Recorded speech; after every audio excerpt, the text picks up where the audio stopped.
Nippani town planning assistant director ಅಂದರೆ ನಗರ ಮತ್ತು ಗ್ರಾಮೀಣ ಅಭಿವೃದ್ಧಿ ಯೋಜನೆ ಯಶೋಧ ಏನು ಮಾಡ್ತಾ ಇದ್ದೀರಾ?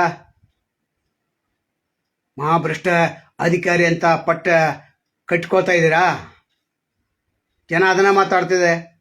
ನಿಮ್ಮ ಬಳಿಗಂತ ಫೈಲ್ಗಳು ಯಾವ್ಯಾವು? ಎನ್ ಎ ಫೈಲ್ ಯಾಕೆ ಕ್ಲಿಯರ್ ಮಾಡ್ತಾ ಇಲ್ಲ? ಏನು ಕಾರಣ ಏನು? ದುಡ್ಡು ಬೇಕಾ? ದುಡ್ಡು ತೆಗೆದುಕೊಳ್ಳಿಕ್ಕೆ ಬೆಳಗಾವದಲ್ಲಿ ಯಾರನ್ನ ಇಟ್ಟಿದ್ದೀರಿ ನೀವು? ಅಲ್ಲಿ ಸಹಿ ಆಗಬೇಕು, ಇಲ್ಲಿ ಬೆಳಗಾವದಲ್ಲಿ ದುಡ್ಡು ತೆಗೆದುಕೊಂಡು ಹೋಗ್ಬೇಕು. ನಂತರ ಲೇಔಟ್ KJP ಅಪ್ರೂವಲ್ ನಿಮ್ಮ ಕಡೆನೇ ಇದೆ, ಅದ್ರ ದುಡ್ಡ ಬೆಳಗಾವಿಗೆ ಬಂದು ಕೊಡ್ಬೇಕಾ? ಅಲ್ಲಿ ಅಪ್ರೂವಲ್ಲ, ಇಲ್ಲಿ ದುಡ್ಡ. ನಂತರ ಕ್ಲರ್ಕ್ 7-8 ಕ್ಲರ್ಕ್ ಇದ್ರು ಕೂಡ ಇಲ್ಲಿ ಇವ್ರ ಕೈಯಿಂದ ದಾಟಿ ಇವ್ರ ಕಡೆನೇ ಬರಬೇಕು. ಇವ್ರು ದುಡ್ಡು ಕೊಟ್ರನ ಇವರು ಸಿಲೆಕ್ಷನ್ ಮಾಡ್ತಾರೆ. ಫೈಲ ಲೇಔಟ್ ಅಪ್ರೂವಲ್ ಆಗ್ತದೆ, KJP ಅಪ್ರೂವಲ್ ಆಗ್ತದೆ. ಯಾಕೆ ದುಡ್ಡು ಅಲ್ಲಿ ಯಾಕೆ ತೆಗೆದುಕೊಳ್ಳುತ್ತಿಲ್ಲ? ಬೆಳಗಾವದಲ್ಲಿ ಯಾಕೆ ನೀವು ಒಬ್ಬ ದುಡ್ಡನ್ನು ಕಲೆಕ್ಷನ್ ಮಾಡ್ಲಿಕ್ಕೆ ಇಟ್ಟಿದ್ದೀರಿ? ಲೋಕಾಯುಕ್ತರು ಇದನ್ನು ಗಮನಿಸಬೇಕು. ನಿಮ್ಮ ಕಾರ್ಯವ್ಯಾಪ್ತಿಲೇ ಬರ್ತೈತೆ ಅದು. ನಿಪ್ಪಾಣಿ ಮೂರು ಮಂದಿ DSPಗಳಿದ್ದೀರಿ, 4 ಮಂದಿ ಇನ್ಸ್ಪೆಕ್ಟರ್ಗಳಿದ್ದೀರಿ. ನೀವೇನು ಮಾಡತ್ತೀರಿ? ಟೌನ್ ಪ್ಲಾನಿಂಗಲ್ಲಿ ವಿಸಿಟ್ ಕೊಡ್ರಿ. ಅಸಿಸ್ಟೆಂಟ್ ಡೈರೆಕ್ಟರ್ ಯಶೋಧ ಅಂತ ಯಾರು ಕೇಳ್ರಿ, ಹೇಳ್ತಾರೆ.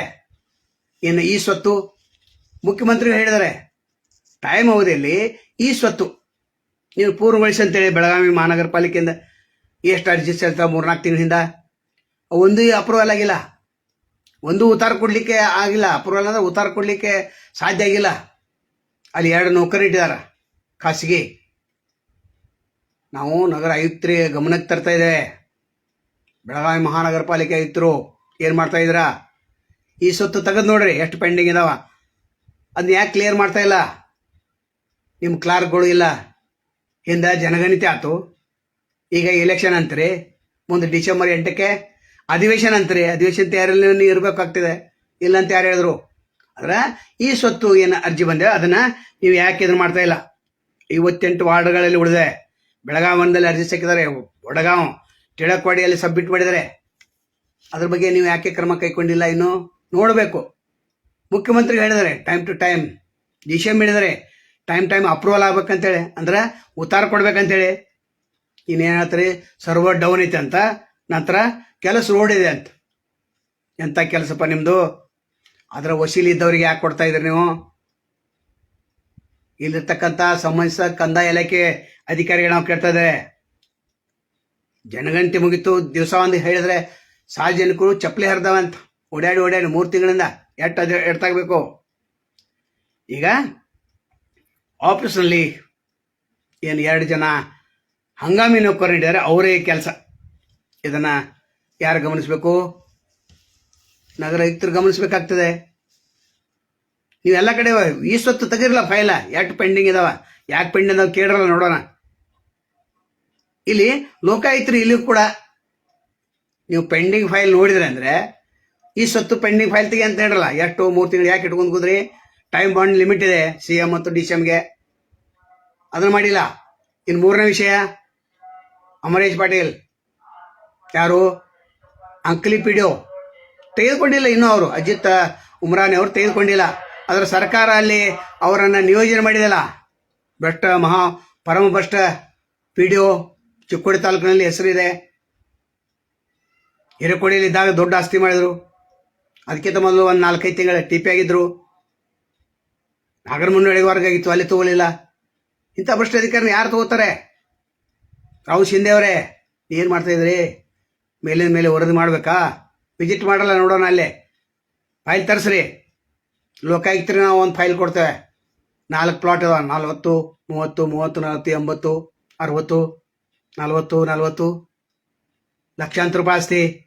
ಮದುವೆಗೆ ಕೋಟ್ಯಾಂತರ ರೂಪಾಯಿ ಆಸ್ತಿ ಖರ್ಚು ಮಾಡಿದ್ದಾರೆ. ಎಲ್ಲಿಂದ ಬಂತು? ಯಾರು ಕೇಳೋರು? ಅಂಕ್ಲಿ ಏನು ಶಿವಾಲಯ ಇದೆ, ಅಲ್ಲಿ ಮದುವೆ ಆಗಿದೆ. ಬಂಗಾರ, ದೊಡ್ಡ ಪ್ರಮಾಣದಲ್ಲಿ ಬಂಗಾರ. ಏನಿದು? ಒಬ್ಬ PDO 7-8 ವರ್ಷ ಇಷ್ಟು ಗಳಿಸ್ತಾನೆ? 1 ಕೋಟಿ 2 ಕೋಟಿ, 2 ಎಕರೆ ಹೊಲ ಹೆಂಗೆ ತಗೋತಾರೆ?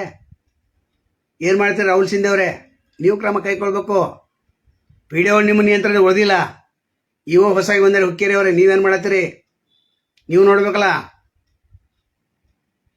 AEO assistant executive officer Shivananda Shiragami ಅವರೇ, ನೀವು ಏನು ಮಾಡ್ತಾ ಇದ್ರಿ? ಕರೆದು ಕೇಳಕ್ಕೆ ಬರೋಂಗಿಲ್ಲ, ಅವ್ರು ಹೇಳಲಿಕ್ಕೆ ಬರೋದಿಲ್ಲ ನಿಮ್ಮ ಮೇಲೆ ಆಪಾದನೆ ಐತೆ ಅಂತೇಳಿ. ಇಲಾಖಾ ತನಿಖೆ ನಡೆಸಿರಲ್ಲ, ನೀವು ಯಾಕೆ ನಡೆಸೋದಿಲ್ಲ ಇಂಥವ್ನ ಮೇಲೆ? ಸುಮ್ಮನೆ ಒಳ್ಳೆ ಪಿಡಿಒಗಳ ಹೆಸರು ಸಹಿತ ಹಾಳಾಗ್ತಾ ಇದೆ. ಚಿಕ್ಕೋಡಿ ತಾಲೂಕಲ್ಲಿ ಹೆಚ್ಚಾಗಿ 50-60% ಒಳ್ಳೆ ಪಿಡಿಒಗಳಿದ್ದಾರೆ. ಆದ್ರೆ ಇಂಥ ಅಮರೀಶ್ ಪಾಟೀಲ್ ಅಂತ ಭ್ರಷ್ಟನ್ನು ಇಟ್ಕೊಂಡು ನೀವು ಯಾವ ಸಾಧನೆ ಮಾಡಲಿಕ್ಕೆ ಹೊರಡ್ತಿದ್ರಿ? ಚಿಕ್ಕೋಡಿ ಕೇಳ್ತೇವೆ ಹುಕ್ಕೇರಿ ಅವರಿಗೆ, ದಾಂಡೇಲಿ ಬಂದರೆ ನಿಮ್ಗೇನು ಗೊತ್ತಿದೆ? ಕರೆಸ್ರಿ, ಅವನ್ನ ಕರೆಸಿ ಕೇಳ್ರಿ. CO ಸಿಂಧೆ ಅವರೇ ಕರೆಸಿ ಕೇಳ್ರಿ. ಲೋಕಾಯುಕ್ತರು ಸ್ವಯಂ ದೂರು ಯಾಕೆ ದಾಖಲಿಸ್ಕೊಳ್ತಾ ಇಲ್ಲ?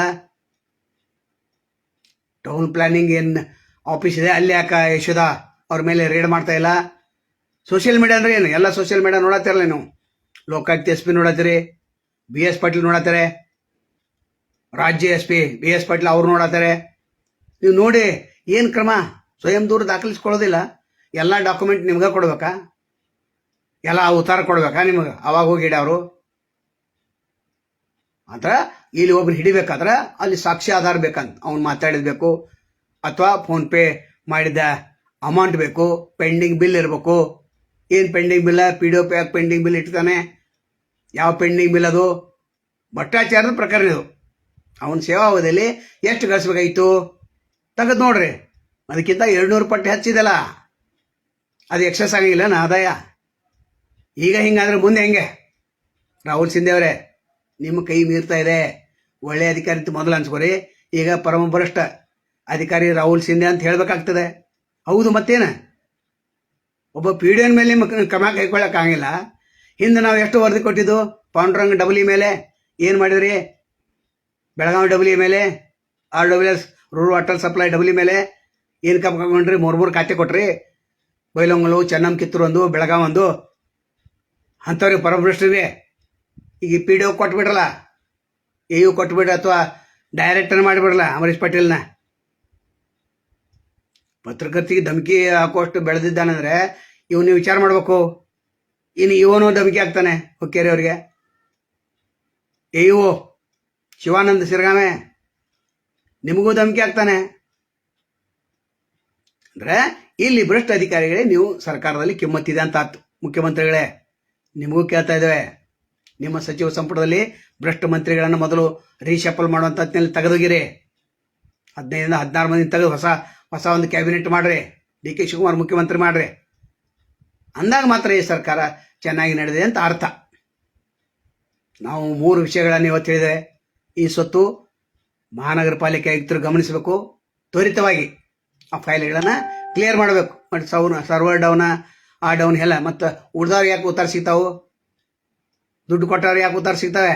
ಮತ್ತು ಬೆಳಗಾವಿಯಲ್ಲಿ ಒಬ್ಬ ಯಾಕೆ ಹಪ್ತ ಕಲೆಕ್ಷನ್ ಮನುಷ್ಯನ ಇಟ್ಟಿದ್ದಾರೆ PDO ಅಮರೀಶ್ ಪಾಟೀಲ್. ಅಲ್ಲಿ ಎಷ್ಟು ಭ್ರಷ್ಟಾಚಾರ ಮಾಡಿ ಆದಾಯಕ್ಕಿಂತ 200 ಪಟ್ಟು ಹೆಚ್ಚು. ಇಂತಹ ಒಂದು ಸರ್ಕಾರ ನಡೀತಾ ಇದೆ ಅಂತಂದರೆ ನಾಚಿಕೆಡ ಸಂಗತಿ ಇದು. ರಾಹುಲ್ ಸಿಂಧೆ ಅವರೇ, ಕೊನೆಯ ಎಚ್ಚರಿಕೆ ಅಂತಲೇ ಹೇಳ್ತೇವೆ ನಾವು. ನೀವು ಇಂಥ ಅಧಿಕಾರಿಗಳನ್ನ ಇಟ್ಕೊಂಡು ನೀವು ಆ ಸೇವೆ ಮಾಡ್ತೀವಿ ಅಂದ್ರೆ ನೀವು ಈ ಜಿಲ್ಲೆಯನ್ನು ಬಿಟ್ಟು ಹೋಗ್ಬೋದು, ಬೇರೆ ಕಡೆಗೆ ಹೋಗ್ಬೋದು. ಇಲ್ಲಿ ಇರ್ಲಿಕ್ಕೇನೆ ನೀವು ಅಷ್ಟೊಂದು ಸಮರ್ಥ ಅಧಿಕಾರಿ ಅಲ್ಲ. ಬಂದಾಗ 4 ತಿಂಗಳ ಅಧಿಕಾರಿಗಳ ಜೊತೆ ಮಾತಾಡೋದೇನು, ಪತ್ರಕರ್ತರ ಜೊತೆ ಮಾತಾಡೋದೇನು, ಅವ್ರ ಜೊತೆ ಸ್ನೇಹನ. ಈಗ ಪತ್ರಕರ್ತ ಫೋನ್ ಮಾಡಿ ಎತ್ತಂಗಿಲ್ಲ, ಅಸಿಸ್ಟೆಂಟ್ ಎತ್ತಾನೆ. ಅಸಿಸ್ಟೆಂಟ್ ಯಾಕೆ ಎತ್ತಬೇಕು? ಬಿಜಿ ಇದ್ದಾನೆ. ಏನು ಬಿಜಿ? ಒಬ್ಬ ಸೀನಿಯರ್ ಪತ್ರಕರ್ತ ಬಂದರೆ ಅಲ್ಲಿ ಕಿಮ್ಮತ್ತು ಕೊಡೋದು ಗೊತ್ತಿಲ್ಲ. ಸಾರ್ವಜನಿಕರು ಬಂದರೆ ಎದ್ದು ನಿಲ್ಲೋದು ಗೊತ್ತಿಲ್ಲ. ಯಾರು? ಅಂಕ್ಲಿ PSI. ಯಾರು Ankli PSI? Goudar ladies PSI. ಅವ್ರೇನು ಏನು ಗೊತ್ತಿಲ್ಲ. ಹಿರಿಯ ನಾಗರಿಕ ಗೌರವ ಕೊಡೋದಿಲ್ಲ.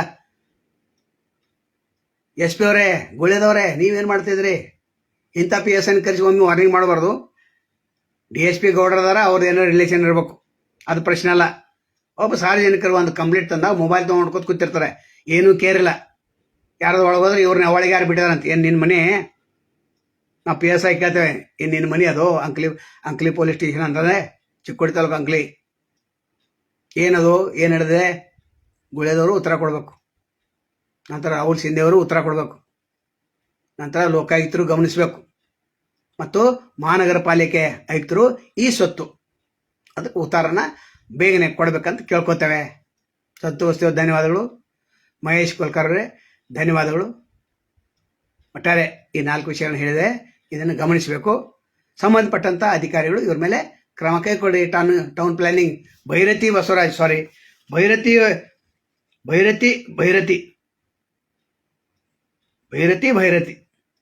ಇವರು ಟೌನ್ ಪ್ಲಾನಿಂಗ್ ಮಂತ್ರಿ, ಇವ್ರು ನಮ್ಮ ರಿಲೇಷನ್ ಅಂತ ಹೇಳ್ತಾರೆ.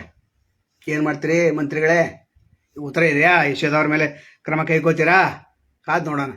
ನಮಸ್ಕಾರ.